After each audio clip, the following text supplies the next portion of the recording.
Hello friends and welcome to another new session of English literature. So friends, today's topic of discussion is John Donne as a metaphysical love poet.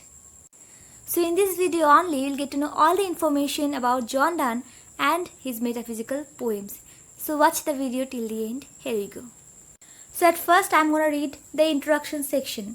So John Donne is generally regarded as a central figure, the founder of metaphysical school of poetry, which flourished in the early half of the 17th century. Dr. Johnson called him as the father of metaphysical poetry.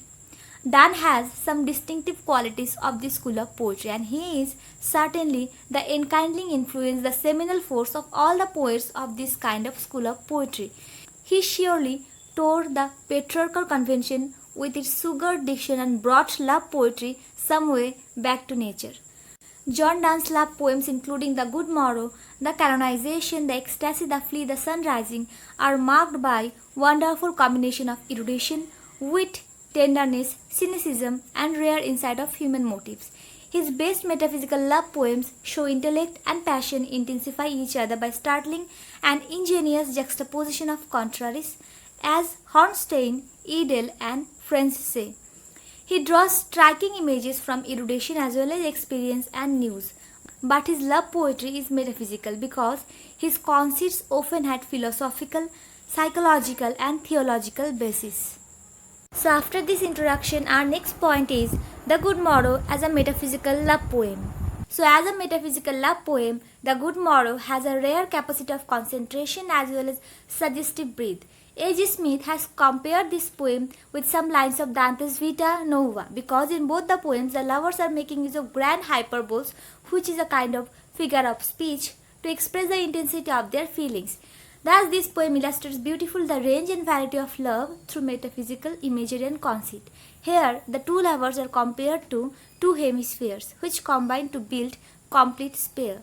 The geographical imagery is resumed in the conceit of the last stanza as the poet puts in, "Where can you find two better hemispheres, without sharp north, without declining west?"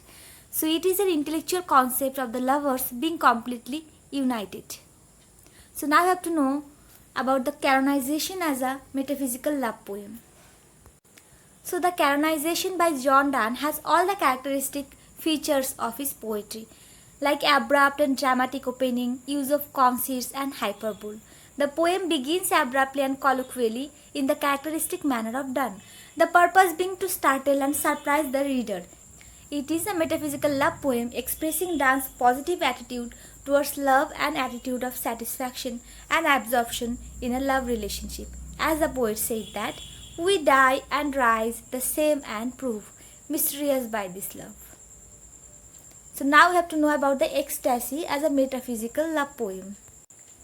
So Jack Daglish considered the Ecstasy as a remarkable subtle work, the most famous of Donne's poem. So this poem, the Ecstasy, is a trance state like with the divine. In the poem, the souls of the lover and the beloved come out of the body, but they do not converse with God, but with each other. As Donne puts in, "When love with one another so inanimates two souls." So James Reeves regarded it as a great metaphysical poem in which there is a perfect reconciliation of the spiritual and physical. Even Grierson also agrees with him and calls it truly metaphysical, dealing with physical passion of love. Now our next point is The Flea as a metaphysical love poem. So The Flea is one of the most renowned metaphysical poetry. It compares the body of a flea to a temple and marriage bed. As the beloved makes ready to kill the flea, the lover asks her to stay and not to kill the poor creature. Their two bloods have been united together in its body, as they are united through marriage in a church. As the poet said that, "Me it sucked fast, and now sucks thee, and in this flea are two bloods mingled be." So its body is a temple in which they have been married, and this is the marriage bed. As the poet puts in, "This flea is you and I, and these are marriage bed and marriage temple is." So now we have to know about The Sun Rising as a metaphysical love poem. So The Sun Rising is a love lyric which shows a successful fusion of wit and passion. It opens in an abrupt, colloquial manner, which is so characteristic of a metaphysical poem. Here, the world of love and the external world are juxtaposed, and the little world of love is said to be a microcosm of the outside world. Donne conceives love to be self-sufficient, as he says that love all alike, no season knows nor clime, nor hours, days, months, which are the wrecks of time. So friends, these were all the metaphysical love poems of John Donne. Now I am going to read the conclusion. John Donne's historical importance lies in the fact that he initiated a new school of poetry known as Metaphysical School of Poetry. He rejects the lofty patriarchal woman worship and represents woman as a creature desirable indeed but not adorable. His friend and admirer Ben Jonson esteemed him as the first poet in the world for some things. Thus, from the above discussion, it can be rightly concluded that John Donne is a true metaphysical love poet.